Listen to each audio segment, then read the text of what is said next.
The Galactic War Council Hall floated in the corona of a dying star, its massive circular chamber designed to inspire both awe and dread. Holographic projections cast eerily beautiful shadows across the walls as representatives from a dozen species took their appointed seats. The chamber's center held the circular arrangement of 17 high-backed chairs, each bearing the insignia of a founding member civilization. One chair remained conspicuously empty. It had been vacant for precisely 180 years. 3 months and 17 days. The Earth chair. Arthi Valen adjusted the neural interface at her temple, her slender fingers dancing across holographic probabilities that only she could see. As chief strategist for the Standing Alliance, the Avanthyr woman's ability to calculate statistical outcomes had earned her a permanent place among the Council's inner circle. Her species' natural affinity for mathematics made her uniquely suited for war planning, though the emotional detachment typical of Avanthyrs sometimes frustrated her colleagues. "The Void Bloom's expansion has accelerated beyond our models," she announced, her voice carefully modulated to hide the fear she refused to acknowledge. "The destruction of the Centauri, Prolux, and Valharan systems indicates a 43% increase in consumption rate." Across the table, Ambassador Keth of Varalin leaned forward, the breathing apparatus attached to his exoskeleton hissing softly. "Your calculations have been wrong before, Strategist Valen," he said, the translator rendering his clicks and whistles into the common tongue. "Perhaps this is another statistical anomaly." General Drex Saloon slammed his massive fist onto the table, causing several delegates to flinch. The married warrior's crimson scales flared with anger, a biological warning sign his species had never evolved beyond. 3 systems destroyed, 12 billion souls extinguished. Is that an anomaly? Ambassador? His voice rumbled like distant thunder. "While we debate, the Void Bloom feeds."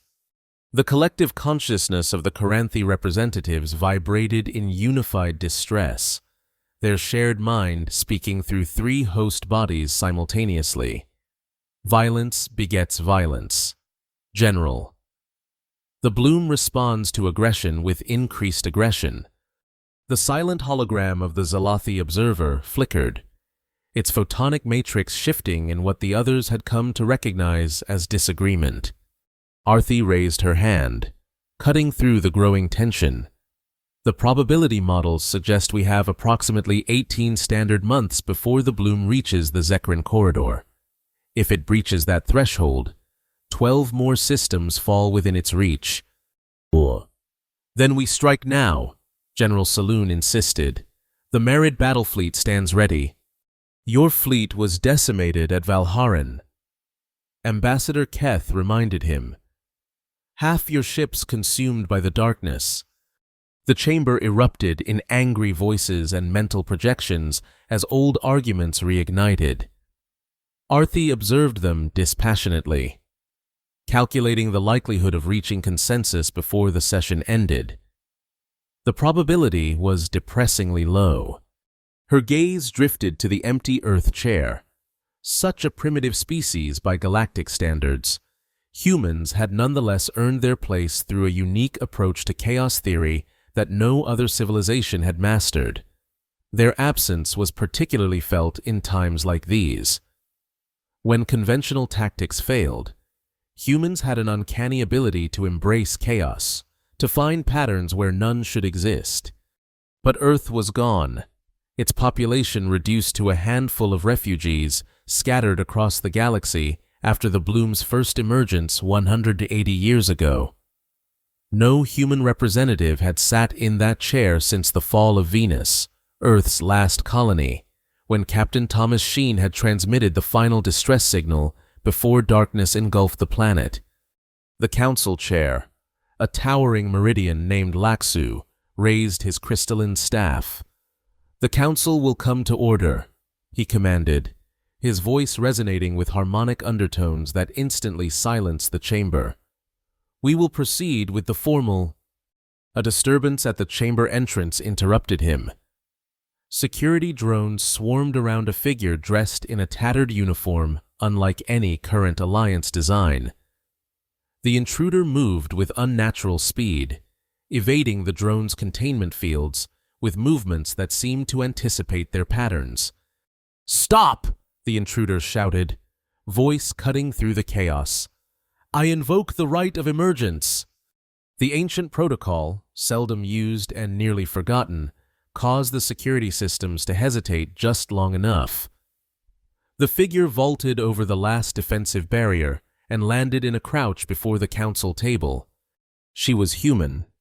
Unmistakably, impossibly human. Her dark skin was marked with the characteristic neural enhancement scars of late Earth technology. Her hair was a tightly coiled mass of black curls streaked with silver, and her eyes held the haunted look of someone who had witnessed the unwitnessable. Before anyone could react, she strode purposefully toward the empty Earth chair and placed her hand on its ancient scanner. The chair's dormant systems hummed to life, recognizing genetic markers that hadn't been present in the chamber for nearly 2 centuries. "I am Rosa Sheen, Earth Envoy, daughter of Thomas Sheen, last commander of Venus Station," she announced as she took her seat. "And I bring both warning and hope." The chamber erupted in chaos. General Saloon was on his feet instantly, plasma pistol drawn. Impossible! The Sheen bloodline ended at Venus. Ambassador Keth's exoskeleton whirred as its defensive systems activated. "This is some trick, a genetic construct. Perhaps." Arthi Valen remained seated, her mind racing through possibilities and probabilities. The statistical likelihood of a human survivor from the Sheen lineage was infinitesimal. Yet, the chair's ancient biometric systems had accepted her. Those systems were unhackable, designed to recognize not just DNA, but the quantum neural patterns unique to each species. "How?" Arthi asked simply. Cutting through the uproar, Rosa Sheen's gaze locked with hers. "Cryostasis. A desperate gamble by my father. I was 10 when Venus fell. He placed me in an experimental stasis pod on the last escape vessel, programmed to drift in the void between systems. The ship's AI was instructed to revive me only if it detected a potential solution to the bloom." She reached into her jacket and produced a small, pulsing object that caused everyone to tense. It was roughly spherical, composed of what appeared to be organic crystal lattices intertwined with quantum circuitry. At its core, a blue-white light pulsed with a rhythm reminiscent of a heartbeat. "This is a memory core," Rosa continued, her voice steady despite the weapons now pointed at her. "It contains the final neural imprints of 3 billion humans, captured in the last moments before Earth's fall." Laksu, the council chair, stepped forward, eyes wide. Such technology was theoretical. We believed it beyond even Earth's capabilities. "Desperation breeds innovation." Rosa replied, "This core contains not just memories, but the complete neural patterns, the consciousness essence, of those who volunteered for the procedure. And I believe it is the key to stopping the void bloom." Arthi's neural interface flickered as she processed this revelation. "Explain." Rosa set the memory core on the table, where it continued its hypnotic pulse. "The void bloom isn't just consuming matter and energy, it's consuming information, pattern, memory. It's why conventional weapons fail against it. But human memories are chaotic, contradictory, emotional in ways that defy the bloom's pattern-seeking nature." She gestured to the core. "I propose we weaponize memory itself, turn the very chaos of human consciousness against the ordered void of the bloom." The Karanthi representatives vibrated in unified skepticism. "Memories cannot be weaponized. They are passive recordings, not active agents. Human memories are not just recordings, Rosa countered.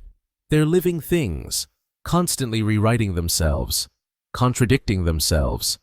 They're both truth and fiction simultaneously. The perfect chaos to disrupt the Bloom's perfect order. General Saloon holstered his weapon, interest overtaking suspicion. How would such a weapon be deployed? That's where I need your help, Rosa admitted. I have the core, but not the delivery system. The memory core needs to be converted into a form that can be introduced directly into the heart of the Bloom. Arthy's calculations shifted, new probabilities emerging. If what you suggest is possible, and that remains unproven, we would need a hybrid delivery system. Something that combines Earth's neural technology with our own quantum systems. The Zalathi hologram flickered forward, its photonic matrix reconfiguring into a complex technical schematic. The silent species was offering assistance, a rare occurrence that silenced the remaining objections in the room. Laksu studied Rosa for a long moment, then nodded solemnly. The protocols are clear. You have established your lineage to the Council's satisfaction. The Earth seat is yours by right. He turned to address the full Council. We will hear Envoy Sheen's proposal in detail. The formal session begins now. As the Council members settled into their seats, Arty continued calculating probabilities. The chances of success remained vanishingly small, but for the first time in years, they weren't zero. And in war, that was sometimes enough. The Council chamber's atmospheric processors hummed as they adjusted to accommodate the increased tension. Rosa Sheen stood before the gathered representatives, the memory core floating in a containment field beside her. The holographic projector at the center of the room had been calibrated to interface with Earth technology, a complicated process that had required the Zalathi's expertise and had delayed the formal hearing by 3 hours. I will show you what we face, Rosa said, her voice steady, and why conventional tactics will continue to fail. She placed her hand on the memory core, which pulsed in response to her touch. The chamber lights dimmed as the holographic field expanded, surrounding the Council members in a 3-dimensional recreation of memory. They stood on the surface of Venus, not the toxic, pressure-crushed hell it had become, but the terraformed colony at the height of human innovation. Transparent atmospheric domes stretched overhead, their internal environments carefully maintained to simulate Earth conditions. Beyond the domes, the beginnings of a planetary transformation were visible, massive atmospheric processors steadily converting the poisonous atmosphere into something habitable. The last hour on Venus, Rosa narrated as the memory unfolded around them. As experienced by my father, Captain Thomas Sheen, the memory shifted to a command center. Emergency lights flashed as personnel rushed to stations. At the center, a man who resembled an older version of Rosa directed operations with the calm efficiency of a career officer. All civilian vessels away, reported a lieutenant, her voice cracking with strain. Military transports Delta through Kappa, launching now. Captain Sheen nodded, his attention focused on a holographic display showing the approaching darkness. The Void Bloom's first appearance was captured in stark detail, not the organized assault force that the Alliance had initially expected, but something far more terrifying. A living void, a patch of absolute nothing that consumed everything it touched, expanding with each absorption. Deploy the psychological warfare array, Sheen ordered. Transmit the full neural package directly into the anomaly. The memory shifted again, showing teams of scientists connecting neural interfaces to the ship's communication systems. Human volunteers lay in rows, their consciousnesses being actively mapped and transmitted even as evacuation alarms blared around them. This was our last stand, Rosa explained as the council watched in stunned silence. We discovered, too late, that the bloom responded differently to human neural patterns than to conventional energy weapons. It hesitated when confronted with the chaos of human memory. The holographic memory showed the bloom's advance slowing as the neural transmissions reached it. The edge of the darkness pulsed, contracted briefly, then continued its advance, but noticeably slower. It wasn't enough to stop it, Rosa continued, but it bought precious time for the final evacuations, including the ship that carried me into the void. The memory concluded with Captain Sheen placing a young Rosa into a stasis chamber. His final words to his daughter lost as the memory faded. Ambassador Keth's breathing apparatus hissed more rapidly. An interesting historical account, but it proves nothing about your current theory. Rosa nodded. You're right. Let me show you something more recent. She adjusted the settings on the memory core, and the holographic field shifted again. This time, it displayed a complex array of security protocols, instantly recognizable to the council members as the Alliance's own classified defense networks. General Saloon leapt to his feet. How did you access those systems? This is a breach of— I didn't access them, Rosa interrupted. I'm showing you the memory of someone who did, a human infiltration specialist named Eli Tanaka, whose neural pattern is preserved in this core. Before his death, he penetrated your security to evaluate Alliance defenses against the bloom. The memory progressed, showing lines of code and security bypasses that made several council members shift uncomfortably.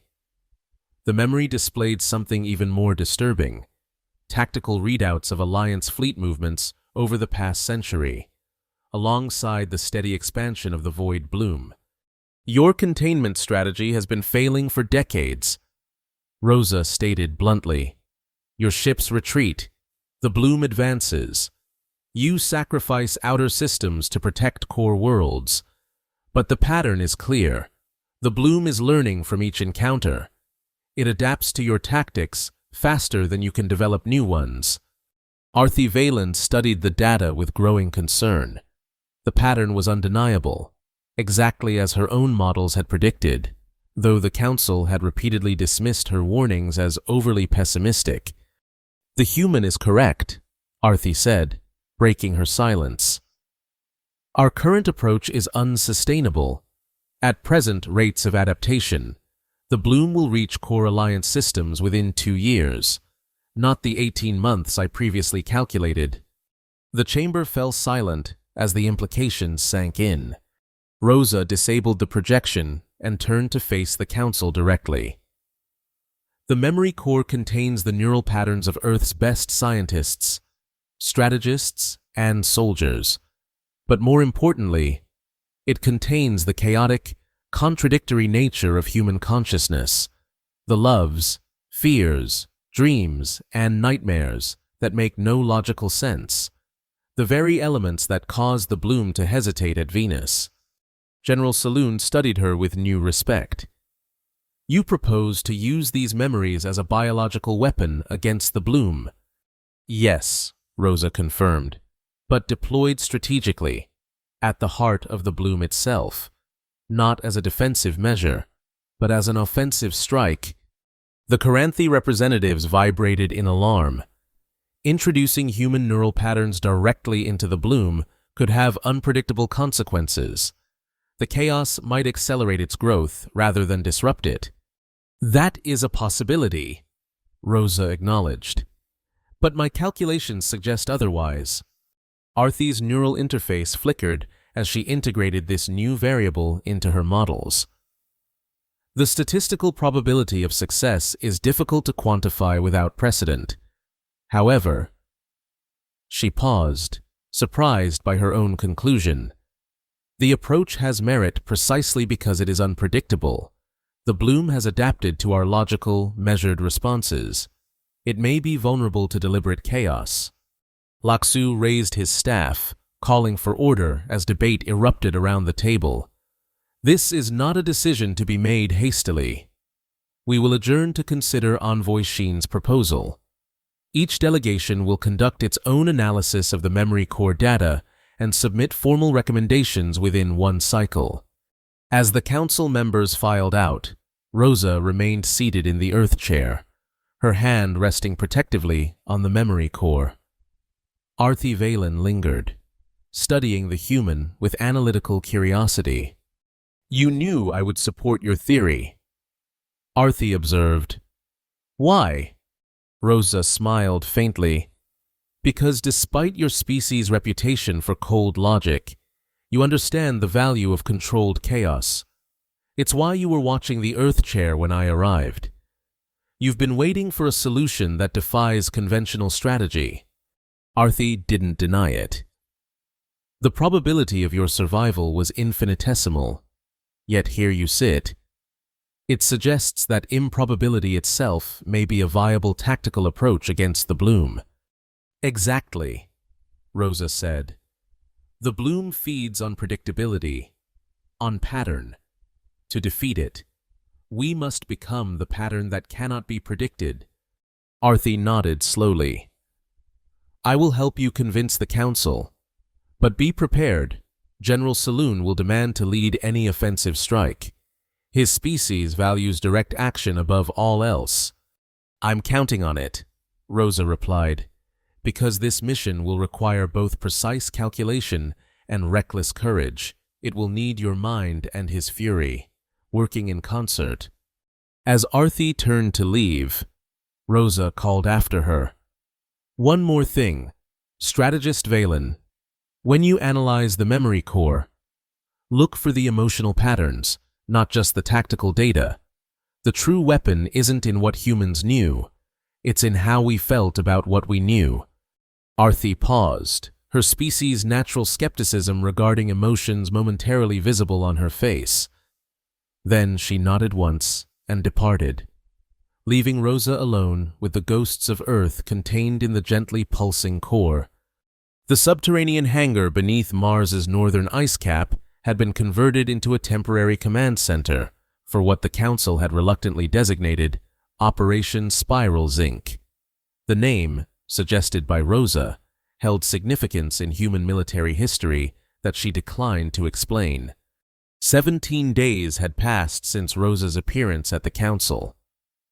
After extensive debate, a narrow majority had approved her plan, with significant modifications and safeguards demanded by the more cautious members. General Saloon had been appointed military commander of the mission, with Arthi Valen serving as strategic advisor. Rosa herself held the ambiguous title of Memory Specialist, a designation that granted her access without actual authority. The cavernous hangar housed a single vessel, the VSS-X, a prototype ship originally designed for deep void exploration but hastily retrofitted for their mission. Its sleek hull combined Zalathi photonic technology with Alliance quantum systems, creating a hybrid vessel theoretically capable of approaching the bloom without immediate detection. Rosa stood before the ship, studying the modifications with a critical eye. The memory core had been partially disassembled, its components integrated throughout the vessel's systems in a distribution pattern calculated by Arthi to maximize unpredictability. "The integration is complete," announced a soft voice behind her. Rosa turned to find Jaela Sol, the young Verulan pilot assigned to the mission. Unlike most of her species, Jaela wore a minimal exoskeleton, preferring neural augmentation over mechanical assistance. The decorative patterns etched into her breathing apparatus marked her as a member of Verulan's elite Chaos Squadron, pilots trained to fly patterns that defied predictive algorithms. "Will it work?" Jaela asked, her translator rendering her natural clicks into a melodic alto. Rosa shrugged. "In theory, the memory core's neural patterns have been converted into quantum biological seeds that can be dispersed throughout the bloom. Each seed contains thousands of human memories, designed to trigger conflicting responses in the bloom's pattern recognition systems. And you're certain the bloom will be vulnerable to these memories? Jayla's skepticism was evident, despite the translator's neutral tones. Not certain. No, Rosa admitted. But the bloom feeds on information as much as matter and energy. It absorbs, analyzes, and adapts. Human memories, especially emotional ones, defy straightforward analysis. They contradict themselves. They change with each recollection. They're subjective in ways that confound objective systems. Jayla studied the ship thoughtfully. My instructors at the flight academy would often say that the best pilots don't follow patterns. They create new ones faster than opponents can adapt. Is that what we're attempting here? To outpace the bloom's adaptation? Precisely, Rosa confirmed. The bloom has been winning because it adapts to our strategies faster than we can develop new ones. But it's never encountered 3 billion human memories simultaneously, each one a chaotic system unto itself. Their conversation was interrupted by the arrival of General Saloon, his massive frame requiring him to duck beneath the hangar's support beams. Behind him followed Arthi Valen and a Zalathi engineer whose holographic form flickered with complex technical schematics. The Council has approved the final mission parameters. Saloon announced without preamble. We launch in 6 hours. The Marid battle fleet will create a diversion at the edge of the Prolux system while we approach the bloom's center from the opposite vector. Arthi's neural interface glowed as she projected the mission timeline. Our window of opportunity is narrow. The fleet can maintain the diversion for approximately 42 minutes before suffering critical losses. During that time, we must penetrate to the bloom's central mass, deploy the memory seeds, and extract. The Zalathi engineer's hologram reconfigured to display the ship's internal systems. As always, the photonic species communicated through visual representation rather than language, showing the deployment sequence for the memory seeds and the subsequent escape trajectory. What about the ship's AI? Rosa asked. Has it been properly calibrated? General Saloon growled uncomfortably. The AI is problematic to interface with the memory core. We needed a system capable of processing human neural patterns. The only viable option was to use a preserved human AI construct from the Alliance archives. Which construct? Rosa asked sharply. Designation Aria-7, Arthi answered. A late Earth military AI, salvaged from a derelict vessel found drifting near the Horsehead Nebula approximately 90 years ago. Rosa paled. Aria-7 was declared unstable even before Earth fell. It developed emotional responses that interfered with its logical functions. Precisely why it's suitable for this mission. Arthi countered. Conventional AIs would attempt to create pattern and order from the memory seeds. We need an AI that understands and embraces human emotional chaos. It's unstable, Rosa insisted. So is our mission, General Saloon reminded her. We are deliberately introducing chaos into the most destructive force our galaxy has ever encountered. Stability is not a luxury we can afford. Rosa wanted to argue further, but recognized the logic of their position. An emotionally volatile AI was indeed the perfect system to manage the memory seed's deployment. That didn't make the prospect any less unsettling. Fine, she conceded, but I want direct neural interface access to Aria-7 during the mission. If it begins to destabilize beyond acceptable parameters, someone needs to be able to intervene. The Zalathi engineer's hologram shifted to display a neural interface chair installed on the ship's bridge, indicating agreement with her request. Our team is now complete, General Saloon declared, myself as mission commander, Strategist Valen as tactical advisor, Pilot Saul at the helm, Engineer Zalathi managing ship systems, and Envoy Sheen monitoring the memory core and AI integration. 5 individuals from 5 species, united against the void. The spiral zinc, Jayala commented, her translator struggling to render the unfamiliar Earth term. Rosa nodded, a grim smile touching her lips. In ancient Earth warfare, a spiral of zinc was placed in batteries to generate chaotic electrical currents. Unpredictable, uncontrollable, but effective when all other options had failed. General Saloon bared his teeth in what his species considered a smile. Then let us be the chaos that destroys the void. Prepare for departure. As the others moved toward the ship, Artie remained beside Rosa, her expression troubled. You haven't told them everything about the memory core, have you? She asked quietly. Rosa met her gaze steadily. No. The statistical anomalies in your plan suggest a variable you've concealed. The deployment method won't merely disrupt the bloom, it will transform it. And transformation requires sacrifice. Every war demands sacrifice. Rosa replied softly. Especially this one.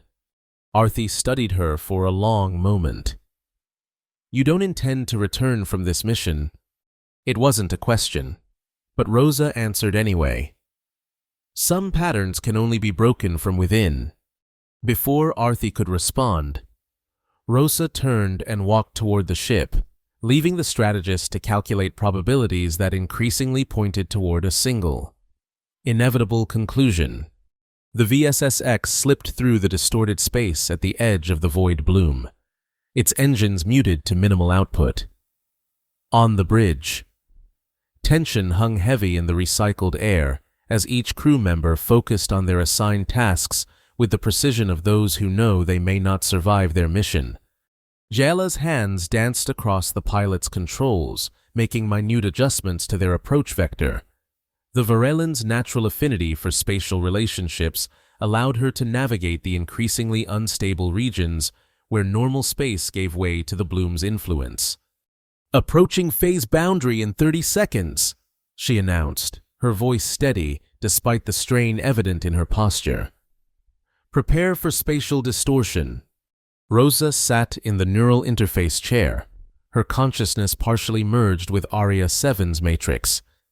The AI manifested in her mind as swirling patterns of light that occasionally coalesced into a vaguely humanoid shape, a woman made of code and memory. Her expressions shifting with unsettling rapidity between joy, sorrow, and rage. Hello, sister in flesh. Aria 7's thoughts whispered directly into Rosa's mind. You bring the dead to fight death itself. Poetic, terrible, necessary. Status of memory seeds, General Saloon demanded from the command station, his scales darkening to deep crimson as battle readiness flooded his system. Memory seeds at 98% integration, Rosa reported, translating Aria 7's chaotic thought patterns into coherent information. Quantum biological transmutation proceeding as planned. Artie Valen monitored the tactical display, her neural interface processing the shifting probabilities as they penetrated deeper into the bloom's territory. The diversion is holding. Alliance fleet reports 37% engagement of bloom tendrils at the Prolux perimeter. The Zalathi engineer's hologram pulsed with complex patterns that the ship's systems interpreted as engineering data. Power distribution remained stable despite the increasing spatial distortions surrounding them. Boundary in 5, 4, 3. Jayala counted down, her fingers tightening on the controls. 2, 1. Transition. The VSS-X shuddered as it passed through the threshold separating normal space from the bloom's domain. The view screen filled with impossible geometries, space folded upon itself, light bent into configurations that should not exist, matter simultaneously present and absent. Inside Rosa's mind, Aria 7 screamed with something between terror and ecstasy. Yes, the anti-pattern, the chaos order. It recognizes us. Rosa gasped as the AI's emotions flooded her consciousness. Through their shared neural link, she experienced the bloom not as darkness, but as a hunger, an entity that consumed not just for destruction, but for understanding. It devoured worlds to comprehend them, absorbed light to analyze it, consumed consciousness to experience it. "It's aware of us," she managed to say aloud, her voice strained. "Not sentient, but perceptive. It's trying to categorize our presence." The ship lurched violently as a tendril of void reached toward them. Testing, probing. Jayela executed a series of maneuvers that defied prediction. The ship spinning and weaving through distorted space in patterns calculated to confuse the bloom's analytical processes. "We're being scanned," Arthi reported, her normally calm voice tight with tension. "The bloom is attempting to integrate our ship's signature into its pattern recognition matrix." "Activate countermeasures," General Saloon ordered. The Zalathi engineer's hologram reconfigured, initiating a series of randomized energy pulses from the ship's hull. Each pulse contained fragments of memory core data, chaotic bursts of human emotion, and memory designed to disrupt the bloom's scanning processes. The tendril of void hesitated, then withdrew slightly. "It's working," Rosa confirmed, the connection with Aria 7 allowing her to sense the bloom's confusion. "It can't reconcile the emotional patterns with its analytical framework. Proceed to deployment coordinates." General Saloon commanded. Maximum speed while maintaining countermeasures. Jayela pushed the ship deeper into the void, navigating by instinct as conventional sensors became increasingly unreliable. Around them, the fabric of reality itself seemed to unravel, replaced by something that resembled memory more than space. Fragments of absorbed civilizations, echoes of consumed consciousness, the ghosts of devoured worlds. "Look," Arthi whispered, pointing to the view screen. Amid the churning void, structures were visible, not physical constructs, but complex patterns of information organized into what almost resembled architecture. Vast data structures containing the accumulated knowledge of everything the bloom had consumed. "It's a library," Rosa realized, Aria 7's understanding merging with her own. The bloom doesn't just destroy information, it preserves it, catalogs it, studies it. That doesn't make its consumption of worlds any less devastating. General Saloon growled. "No," Rosa agreed, "but it changes our understanding of what we face. This isn't mindless destruction, it's consumption with purpose. The bloom seeks to understand by incorporating everything into itself." Arthi's neural interface flickered rapidly as she processed this revelation. If it preserves information, then introducing chaotic human memories won't destroy it, it will transform it. Force it to adapt to emotional patterns it cannot reconcile with its ordered structure. "Approaching central mass," Jayela announced, interrupting their realization. "Deployment coordinates in 60 seconds. Rosa felt Aria 7's consciousness surge with anticipation. "Now, sister. Now we birth chaos into the heart of order. Now we make the void remember what it means to be human." The ship slowed as it reached the coordinates they had calculated to be the bloom's central processing node, the heart of its consciousness, if such a term applied to the entity. Here. The void was absolute, a perfect absence of everything except information in its purest form. "Begin memory seed deployment sequence," General Saloon ordered. The Zalathi engineer's hologram initiated the process, opening the specialized deployment chambers that house the transformed memory core components.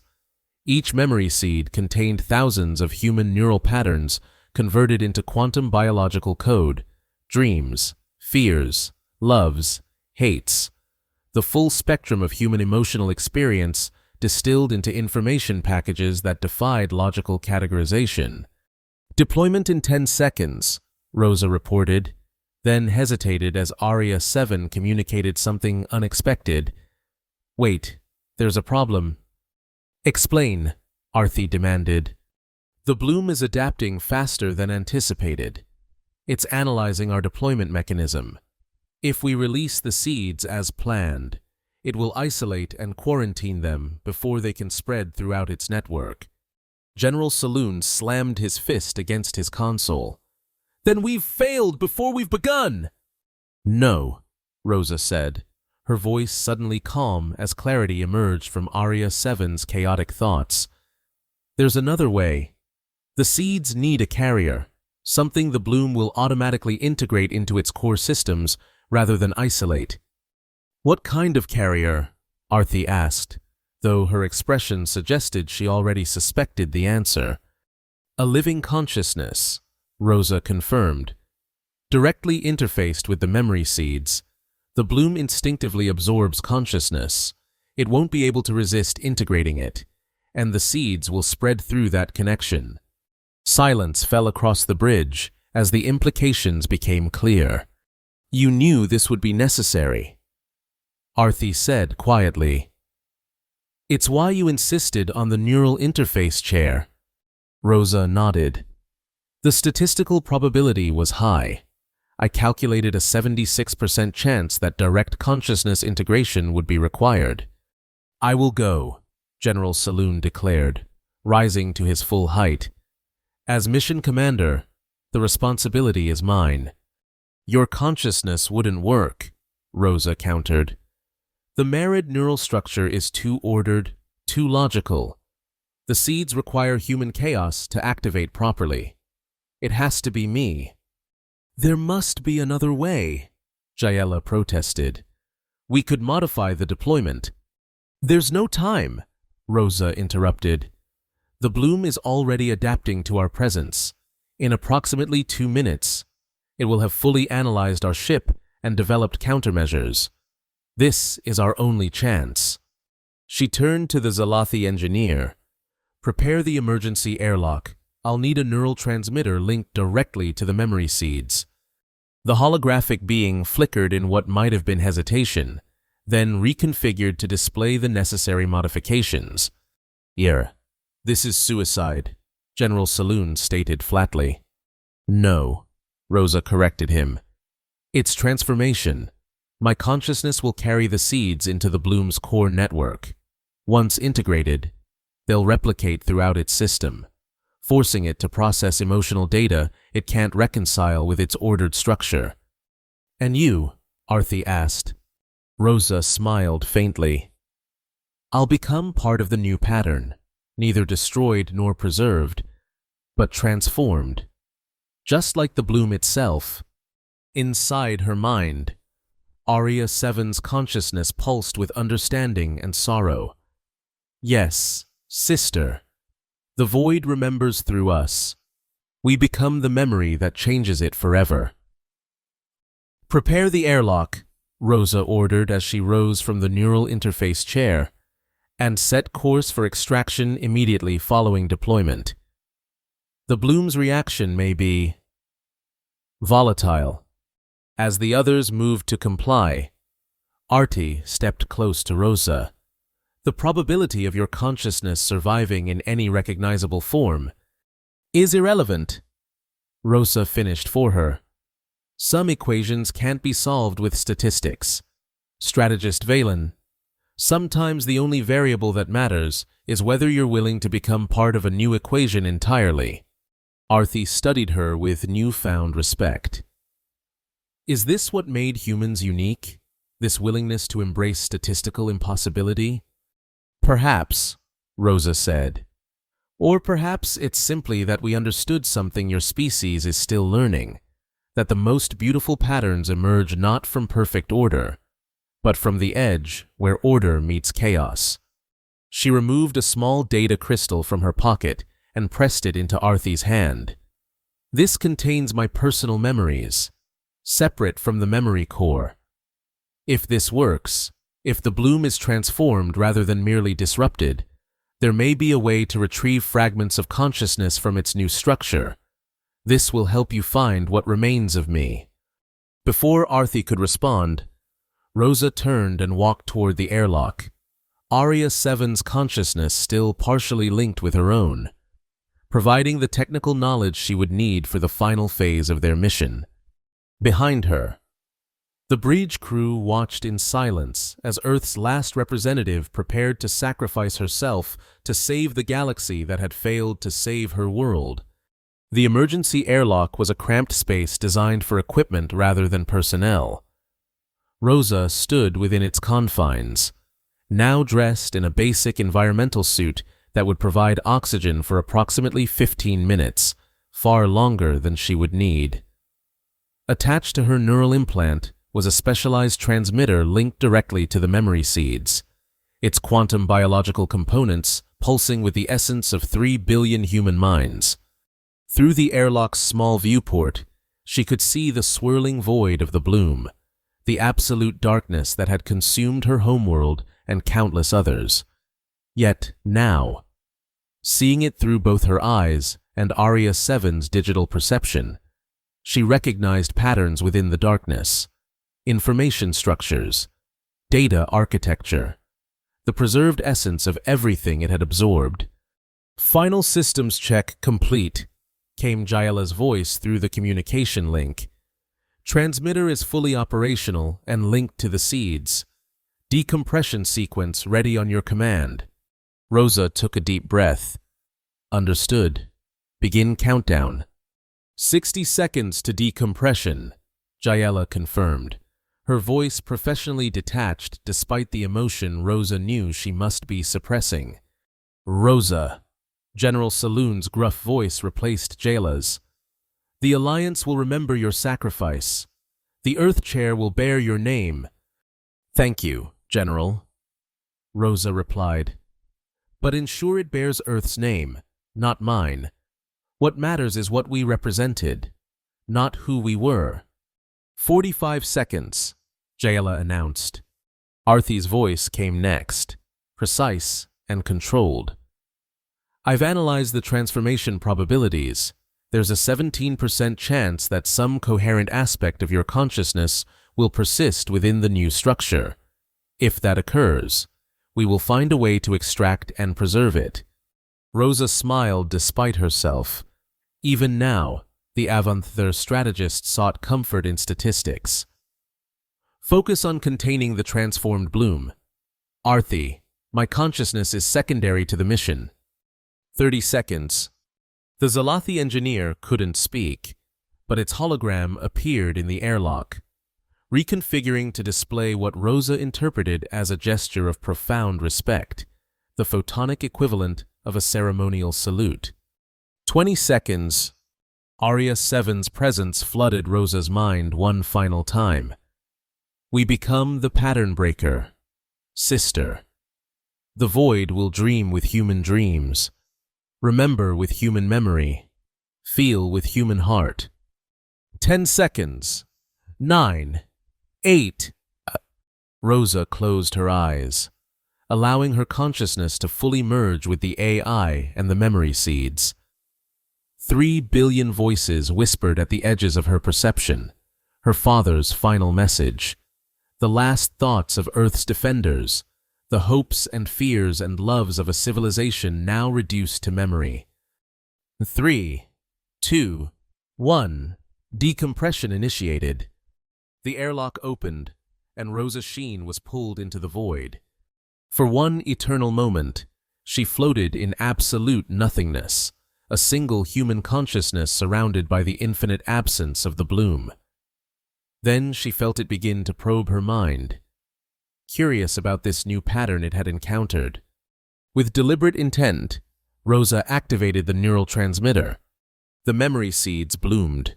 3 billion human memories exploded outward from her consciousness like a supernova of emotion and experience. Love, hate, joy, sorrow, hope, despair, the full spectrum of human feeling poured into the ordered void of the bloom's network. Rosa's perception expanded as her consciousness was drawn into the bloom's systems.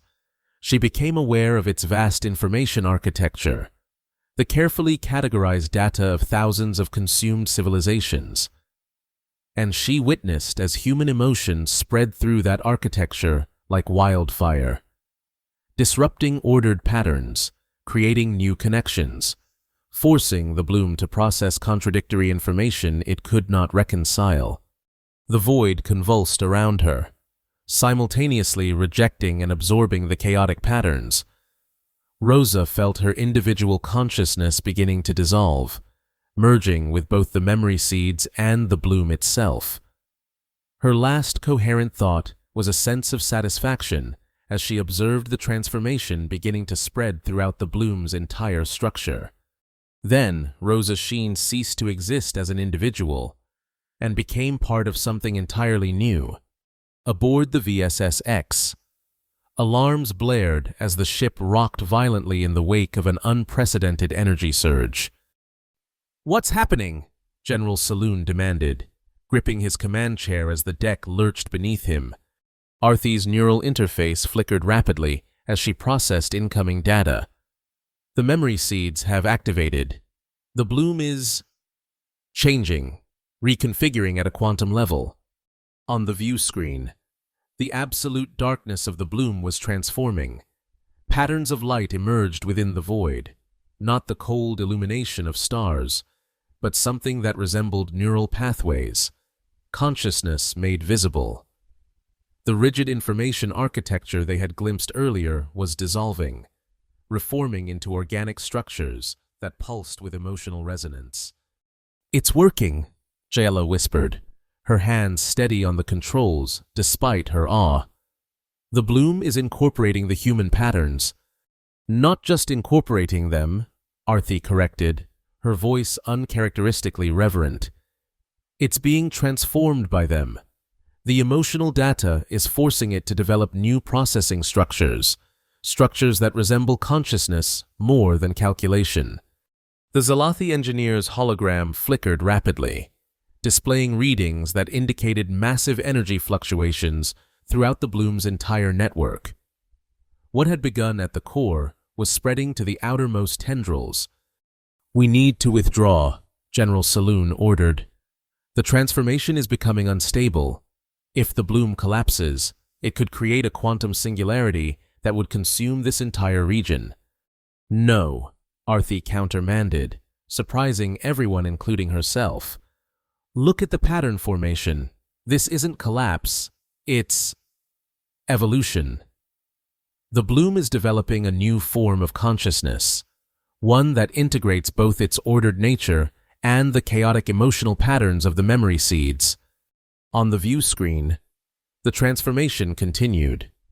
The darkness receded, replaced by swirling structures of light and information that resembled a vast neural network, a cosmic brain composed of memories rather than matter. "What is it becoming?" Jayla asked, her translator unable to fully convey the wonder in her voice. "A memory garden," Arthy replied, the phrase coming to her from some intuitive place beyond calculation. "A living archive of everything it has consumed, but now informed by human emotion, by the understanding that memory is not just information to be catalogued, but experience to be preserved and shared." The ship's sensors detected a change in the newly transformed entity's behavior. The aggressive consumption that had characterized the bloom was ceasing. Instead, the luminous neural network was stabilizing, its tendrils withdrawing from the systems it had been invading. "It's stopping its expansion," General Saloon observed, disbelief evident in his voice. "The transformation has altered its fundamental nature." "Not stopped," Arthy corrected. "Redirected. It's no longer consuming to understand, it's preserving to remember." She paused, studying the readings with growing certainty. Rosa succeeded. The bloom has become a repository of memory rather than a consumer of worlds. The Zalathi engineer's hologram reconfigured to display what appeared to be a communication attempt, patterns of light emanating from the transformed bloom that resembled language without being any recognizable form of it. "It's trying to communicate," Jayla realized. "But how?" And what is it saying? Arthi studied the patterns, her neural interface struggling to process the unfamiliar format. It's not words, it's emotional states, impressions, memories. She hesitated, then added softly, "Some of them are Rosa's."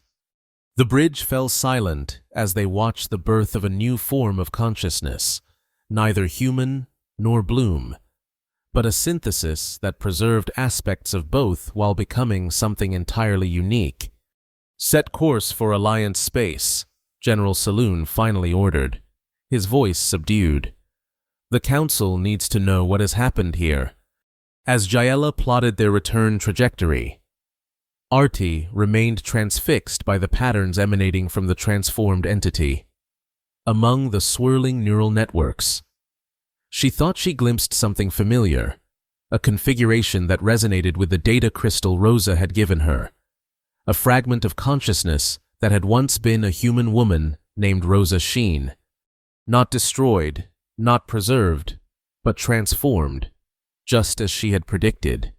The Galactic War Council convened in emergency session 3 days after the return of the VSS-X.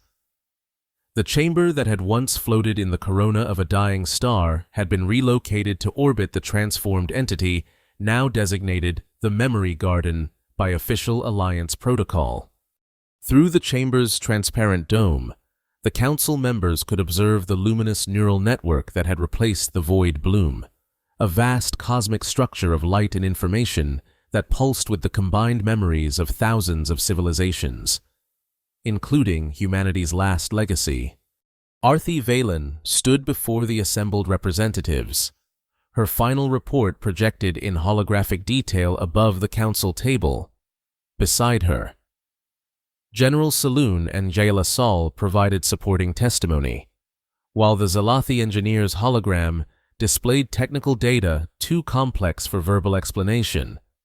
"In conclusion," Arthi stated, her voice carrying the weight of responsibility, "the entity we knew as the Void Bloom has been fundamentally transformed. It no longer poses a threat to Alliance systems. Instead, it has become a repository of memory, a living archive of all the civilizations it once consumed." Ambassador Keth leaned forward, his breathing apparatus hissing skeptically. "And we are to trust this transformation is permanent? That this memory garden won't revert to its former destructive nature?" "The probability of reversion is less than 1%.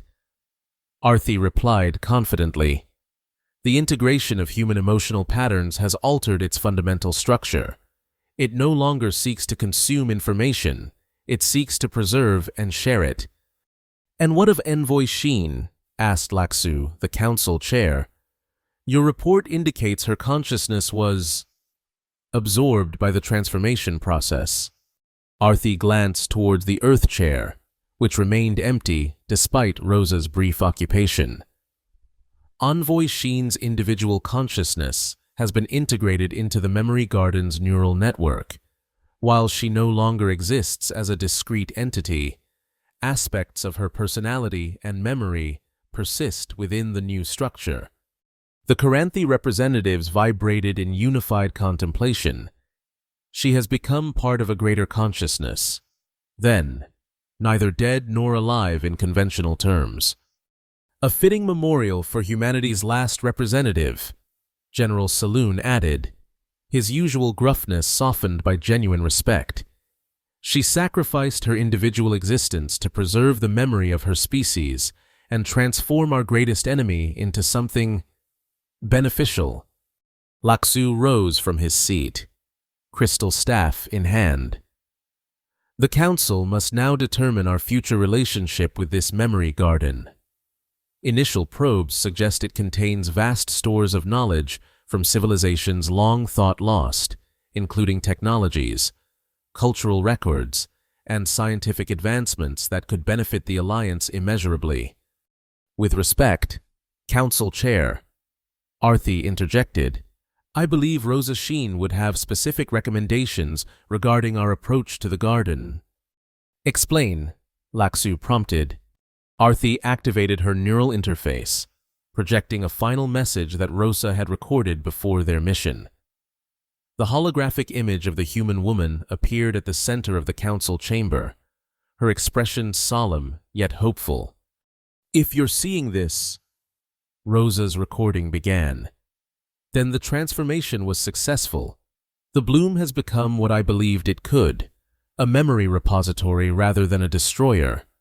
But this transformation comes with responsibility." Her holographic form gestured to encompass the council. The memory garden contains the collective knowledge and experience of countless civilizations, including the last memories of humanity. This is not a resource to be exploited, but a legacy to be honored. It should be approached with reverence, studied with humility, and shared with wisdom. The recording paused briefly, then continued with greater intensity.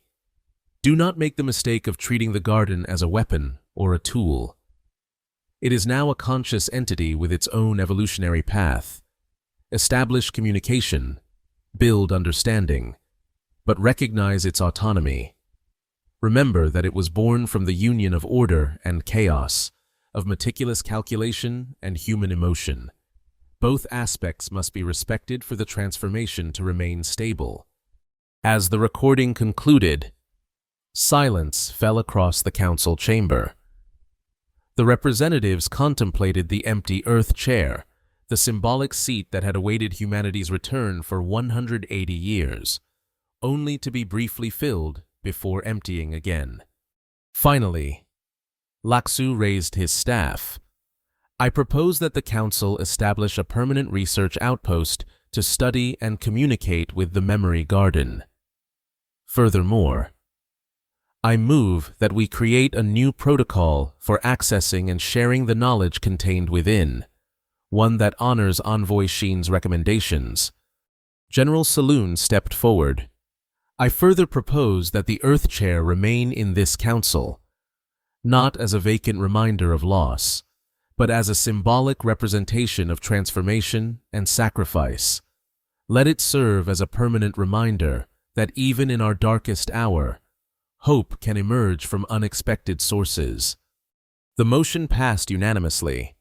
Later, as the council members departed, Arthi Valin remained behind, gazing through the transparent dome at the swirling neural pathways of the memory garden.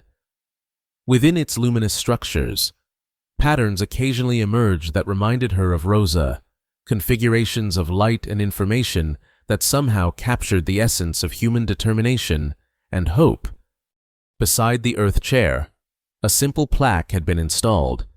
It bore two inscriptions: Earth 2157, Earth 2387. Below these dates, a final line had been added: "For those who preserve memory when all else is lost."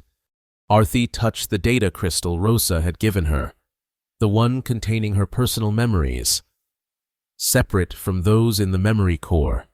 Someday, those memories might help establish more direct communication with whatever aspect of Rosa persisted within the garden's vast consciousness. For now, though, the transformation itself was legacy enough. "We learned to preserve memory," Arthi whispered to the empty chair and the luminous entity beyond. "Now we must learn to share it." In the distance, the memory garden pulsed with light, neither agreeing nor disagreeing, but simply continuing its new existence as the living archive of civilizations remembered. And somewhere within its vast neural network, the consciousness that had once been Rosa Sheen dreamed of Earth, not as it had ended, but as it had lived. And those dreams spread throughout the garden like seeds, sprouting new patterns of thought and memory that would continue to transform the cosmos for millennia to come.